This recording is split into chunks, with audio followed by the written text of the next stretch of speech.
Hello, David Shen. Hello, Sandy Swanson. What are we talking about today?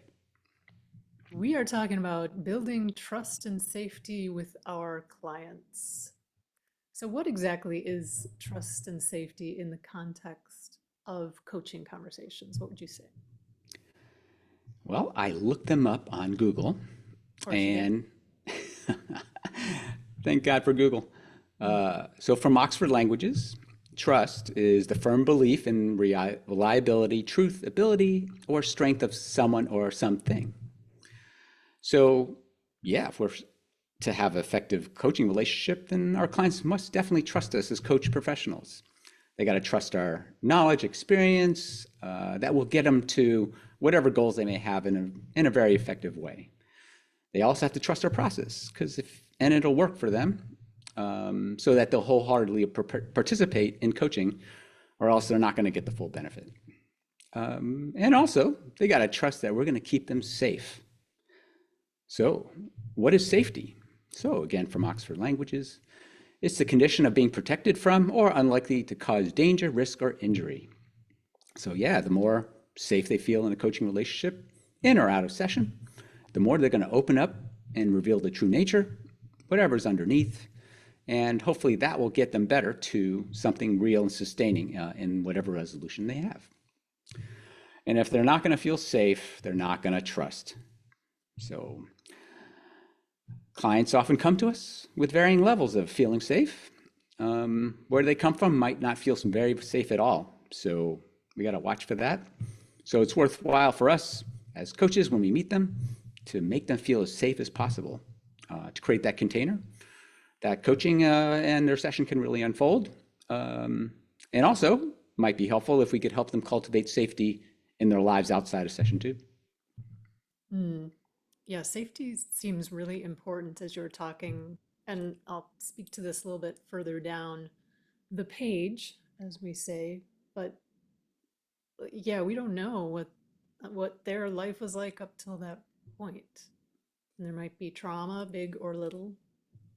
Um, I dive into that a little bit in that first session. And I have a question that I will ask clients if I feel there is trauma, and I'll tell you that later, a little teaser for what's coming up. Um, but yeah, I copied some thoughts here from some rando website.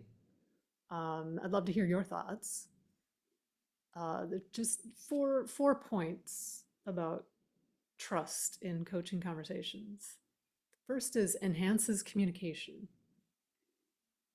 So when clients trust their coach, they're more likely to communicate honestly and openly, allowing the coach to address the real issues.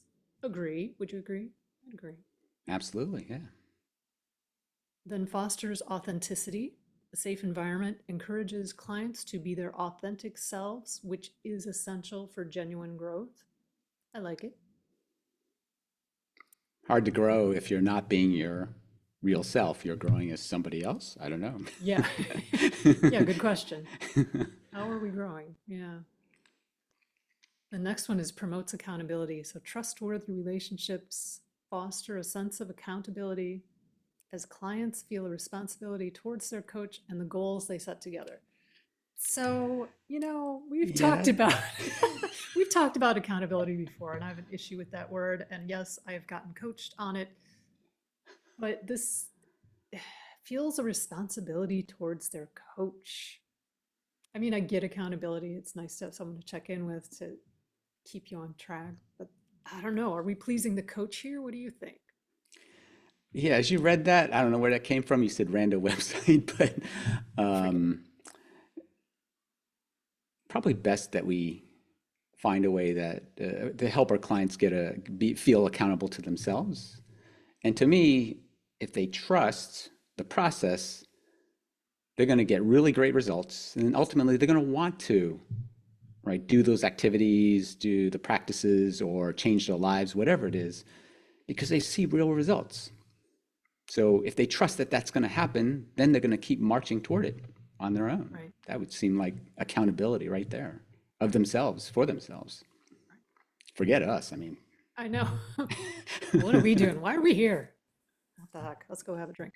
Uh, The last one was facilitates risk taking. So it says clients are more willing to step out of their comfort zone and take risks necessary for growth when they feel safe and supported. I would say that's true. Yeah, risk taking sounds so negative to me. It seems like these things that you would take that take out a discomfort zone shouldn't feel negative, right? Yeah, you could feel uncomfortable and maybe not in a place you'd want to be right at that moment, or maybe not even happy, but maybe that's where they need to go. It'd be nice to feel less negative about it, like taking a chance, like a risk, than than just marching towards something that they need to be, where a place that they need to be. Well, it's interesting you see risk taking as negative. Is that what you were saying? Yeah, it could be perceived as negative, right? Something that I don't want to do, that it's hard to do, that it could give me harm because it's risky. Okay. Okay. Gotcha. Like Shen goes for the negative. I'm like, I don't see anything wrong with taking a risk. Like, that seems exciting to me. Like, yeah, why Yeah. not? You know? First impressions. These Mm, days, I'm just kind of rolling with it. yeah, Sorry about it's all that. good. It's no, it's all good. Negative Nelly over here. But moving on, so the word rapport also comes up when we talk about trust and safety, and especially when looking at the National Board for Health and Wellness Coaches competencies. So I'm curious, how do you think this relates to trust and safety, if at all? Rapport, yeah. Well, I had to look that up too because I love looking up words. Of So, course. from Oxford Languages, we get a close and harmonious relationship in which people or groups concerned understand each other's feelings, ideas, and communicate well. So, that sounds pretty super important for us coaches to have that close and harmonious relationship. And it makes sense that trust and safety are present as key components of that. This definition also kind of starts us down the path of how to build that, um, especially in understanding feelings and ideas and communication. But before we get there, what do the ICF and National Board competencies say about trust and safety? Yeah, I won't read all of these, but just to give an overview, the International Coaching Federation, ICF, they have a competency called cultivates trust and safety. So it's a competency. It's pretty important. And the definition they give is partners with the client to create a safe, supportive environment that allows the client to share freely, maintains a relationship of mutual respect and trust. And I don't know if using the word trust in a definition of trust. I don't know if I approve of that, but that's their explanation of that competency. And then there's 6 markers underneath. Uh, it's all about understanding the client, demonstrating respect, respecting the client's unique talents, insights, work in the process, showing support, showing empathy and concern, acknowledging those feelings, perceptions, concerns, beliefs, suggestions, and demonstrating an openness and transparency as a way to display vulnerability and build trust with the client. Any thoughts on those? All pretty well said and pretty important for us in coach training to exhibit all these kind of qualities. Yeah. And on the flip side, National Board. So this is National Board for Health and Wellness Coaches. They have the practical skills guidelines, and they have something called empathy and rapport. So they don't really have a trust and safety category, unless I missed it. Um, and then they have satisfactory observables. I hate that word, and unsatisfactory observables. So these are some satisfactory observed behaviors from the coach. To acknowledge and reflect the client's thoughts, perspectives, feelings, emotions with empathetic, non judgmental, supportive comments, to demonstrate respect, unconditional positive regard, considers and inquires about emotions. So, emotions are here.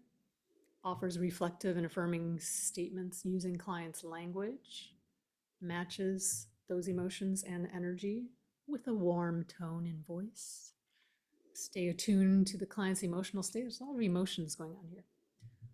Uses humor appropriately to create connection. I kind of like that one. That's interesting. Hmm. And then the last point they make is to respond with appropriate non-verbal cues. I'm gonna share my pet peeve about responding with verbal cues later. Another teaser for you, but responds with appropriate nonverbal cues, including nods and gestures of understanding. Any thoughts on those? They don't really use, I don't even, I thought I saw the word trust there somewhere, but I don't even see the word trust now that I'm taking. Trust is at the last one, number 7. Oh, keep scrolling, Swanson. There we go. Thank you, Shen. Yeah, creates a warm, safe environment through attention to building trust and rapport. So that word trust is there. But yeah, what are your thoughts?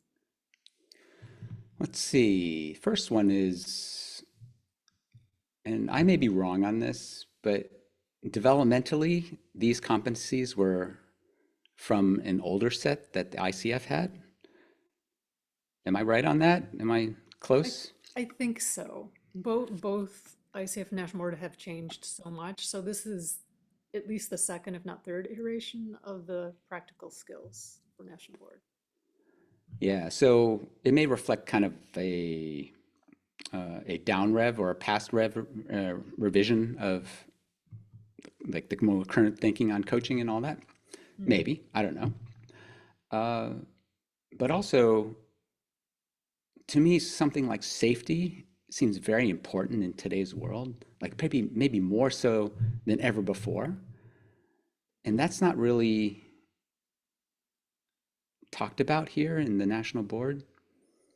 So in that part, it's kind of disappointing for me not to see it. It's almost like sometimes the competencies need to reflect today's state of the the earth and society and all that kind of thing. hmm But but I see also maybe health support, right? Mental health support, right? This is national board tends to be more health coaching focused than right. more general coaching. So maybe that's, but still, I don't know. Safety seems pretty important, at least in my work today. Probably yours Mm, too, Sandy, yeah, too. yeah, same. I just thought it was interesting that emotions, the word emotions or emotional, whatever, come up quite a lot here. So, right. Moving on. Yeah. So, how does a coach create trust and safety in a client and in sessions? What are your thoughts on that?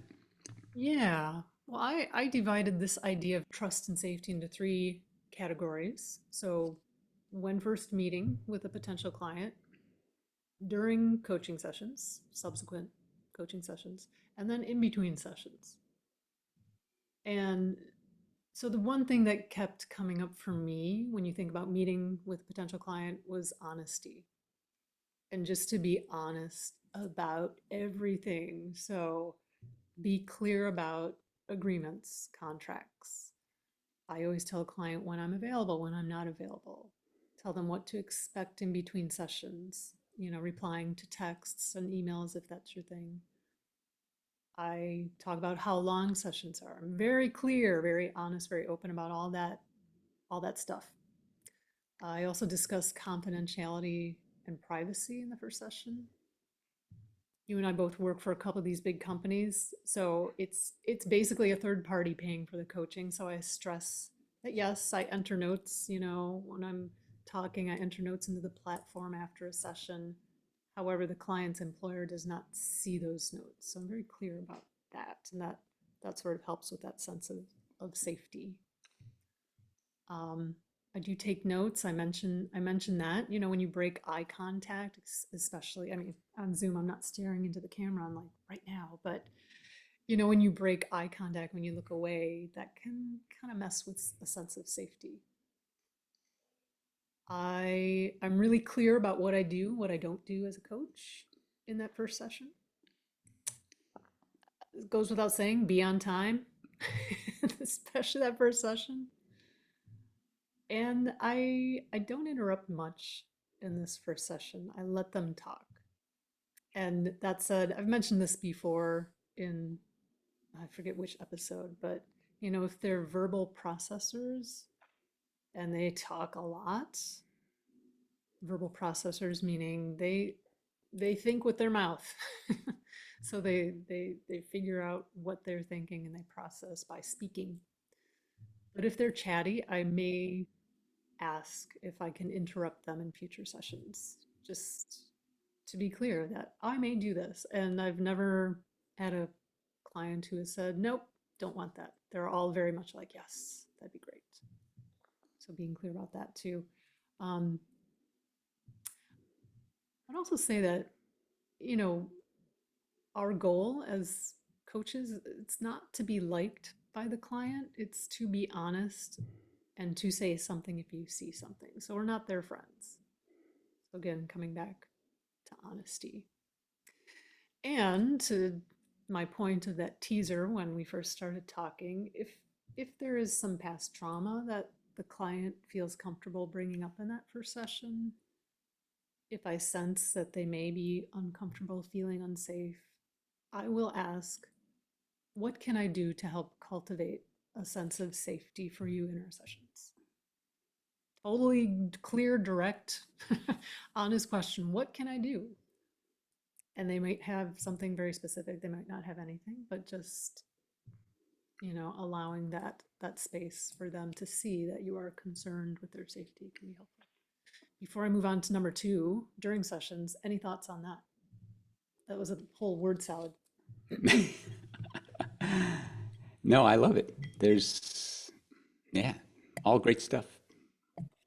All right. All Well, should be number done. two, Yeah. yeah, it gets less as I go on. So during sessions, again, don't interrupt. My pet peeve, and I know you mentioned skillful interruptions in the doc here.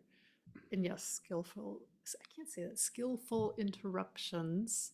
It's like observable, skillful. Those are fine. Those are fine. But I'm talking about the uh-huhs, the mm-hmm. Oh yeah, mm-hmm. Yeah. There's a pet peeve of mine when I'm listening to student recording sessions. It's it's it's an interruption and it does not help with trust. If a client doesn't feel like they can finish their thought, finish their sentence, that's not cultivating a sense of trust. And again, you're not their friend. Be honest. Skip the cheerleading. Skip the trite affirmations. Oh, you got this. You got this. You can totally do it. Like no, no, just don't. Just don't. Not a fan. And yeah, honesty and curiosity. Curiosity is the other thing that was coming up for me. Be curious. Seek to understand your client, how they communicate, how they think. We may be the first to actually listen and try to understand this client. But yeah, honesty and curiosity are two strengths that will serve you very well for coaching and for creating that trust and safety. Any thoughts on that? You're totally right about these little noises that us coaches might make. Um, they may feel like we're communicating, we hear something, but more often than not, they will stop the person's train of thought because they thought you said something or that maybe you are going to insert something. So, yeah, watch out for those for sure. Yeah, and it's that's why I found it interesting that the national board suggested non-verbal, cues to show understanding. I'm like, yeah, you're nodding now, I nod. And by the way, I used to be one of those people who would, yeah, and I had a mentor coach who pointed out to me, and I was horrified. I was like, God, you're right, you're right. So between sessions, this is just one and done. Goes without saying, but don't talk about clients. Don't talk about clients' issues outside of sessions unless it's with a trusted mentor about a particular challenge. I know we might talk about client issues here on this podcast. We never use names, we never use specifics. Where they live, employers, we're very general when we talk about client issues here. Well, what do you think? Any additions from your side? Wow, great stuff, all of it. Um, there's so many ways to build that trust and safety, and there's so many dimensions on it too. And like you said, it happens both within the sessions and outside. So some other stuff I might throw in there. Uh, First session, uh, well, actually, even before that, it could start even with the chemistry session, right? How are you connecting with those people at that really first encounter, even before they sign up? Being open, honest, friendly, even in there, will start to build that trust and feeling of safety. You don't want to be arrogant or braggy, about how many people you've helped and all your credentials and all that kind of stuff, right? If you do more of the talking, then they're not going to feel like they can ever get a word in, even when they start paying you for sessions. So make sure you keep an eye on that. I know some other components, a lot of things that are in the competencies, just actively listening so that you really show that you understand what the client's saying and feeling. Got to let them do most of the talking. It's not your show. Let them express and get whatever they have inside them out. Expressing compassion and love, I'm a big one on that for any human, no matter how they show up. Holding space quietly when it's needed, right? If someone starts crying or is upset or angry, or just sit there and just listen. It's better than trying to interrupt or doing something else there. Uh, I'm a big one on validation. So validating the feelings and experience, because unfortunately, most of us now live in a world where we are never validated. We're always told we need to feel this way or that way, or we shouldn't feel this way or that way. So let's not create that kind of environment here, because that's going to ruin trust and safety for sure. Remove things like judgment and bias, so be careful about that. Watch your language. You may inadvertently express judgment and bias.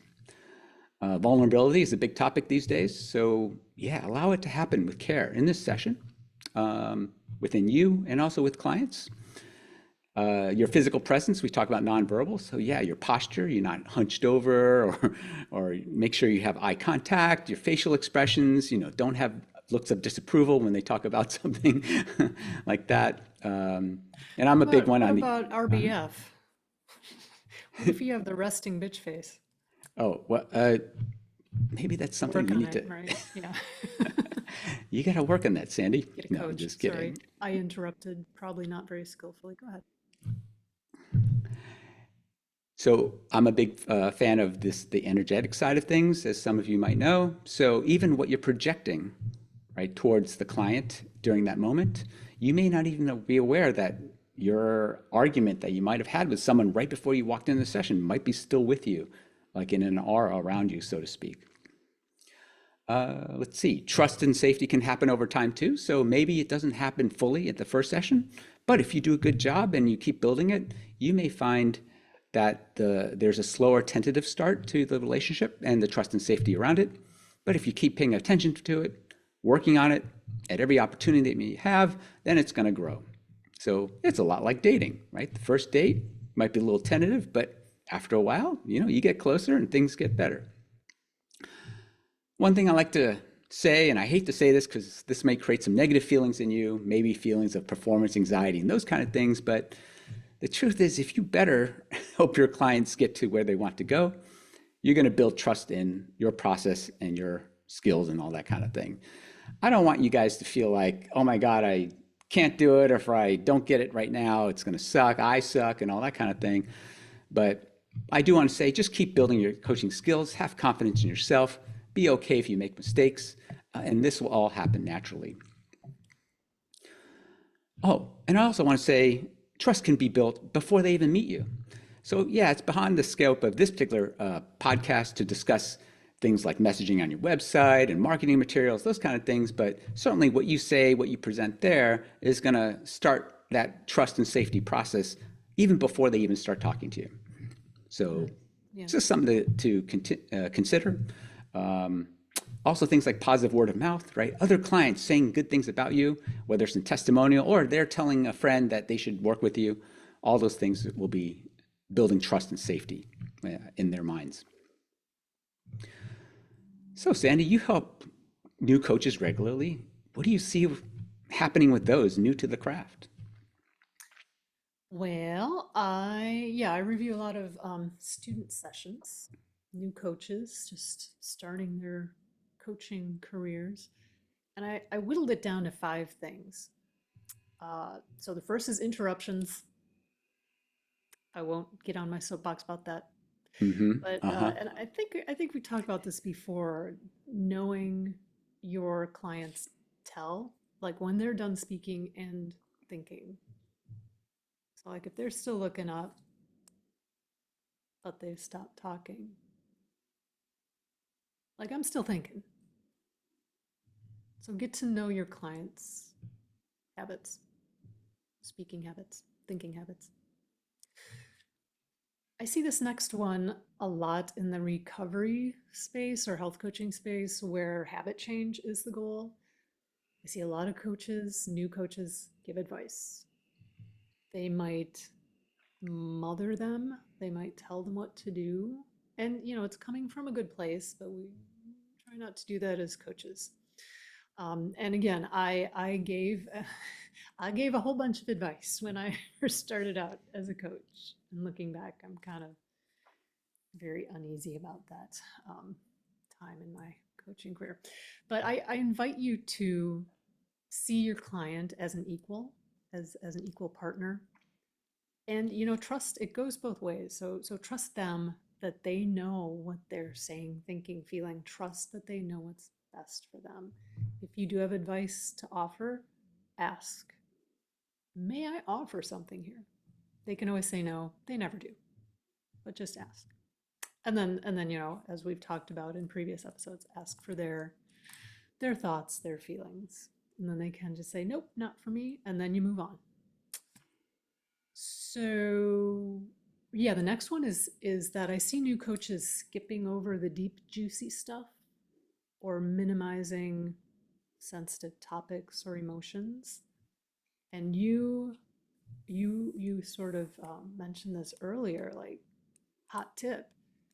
You don't have to say anything. You can just hold space. If something comes up that's kind of deep, the client goes there, just hold space, witness those emotions. Maybe you're the first person to witness what they're truly feeling. If they feel comfortable enough to open up to you and let you see that side of them, that's a beautiful thing. And that's trust right there. So don't mess it up. Don't step in that space. And then the last two have to do with questions. So the first is asking too many questions, uh, which not enough reflections, which can sound like the third degree, which I also did. And I'm just thinking of one client in particular where I asked her at the end of the session, I was still learning it. I was like, is there anything you'd change about that? Anything, just feedback, blah, blah, blah. And she's like, it was a lot of questions. I was like, oh, I listened back to it. It was like, question, question, question. I was like, oh my gosh, this poor woman. How far I've come.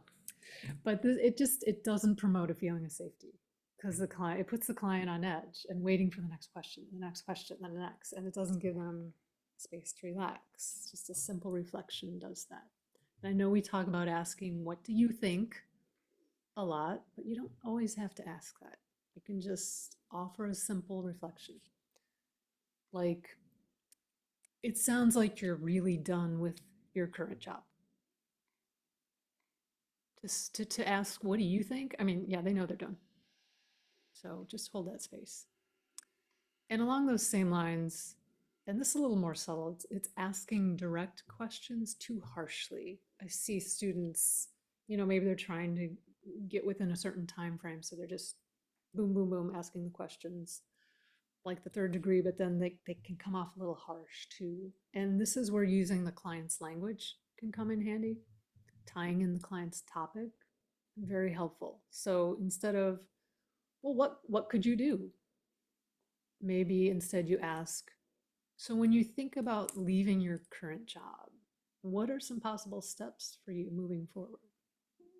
So it's kind of the same message, but just a softer delivery.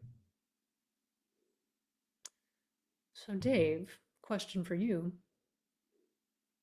I'll try to soften my delivery. What do you do to cultivate trust and safety in your sessions that hasn't been mentioned? Thank you so much. I felt so good when you asked me Uh, Good. that. uh, we've talked a lot about many different things. One thing that comes to mind is if you're online, watch those eyes. So glances to the side may start looking like, oh, I'm not really paying attention. Is he looking at Facebook or email or the alerts that are coming up? So watch out for that. And especially if we're online on Zoom, right? Those glances can be very easy, or maybe we're not even aware of those. So just kind of watch out for that and close all those windows and all those alerts if you have to. Yeah. And doors with kittens. They're being very quiet today. Shh. But I have one thing to add, which is environment. You kind of alluded to this, but you know, pets, kids, sounds from outside, your landline phone, which I forgot to unplug again and it hasn't gone off. I'm getting so many spam calls, so hopefully it won't go off as we're finishing up here. If you are on video, clean up your background. Some of you who've been watching from the start may notice I've switched my my orientation. Um, my old background's over there. My new background's plain yellow wall with a couple pictures and some fake flowers.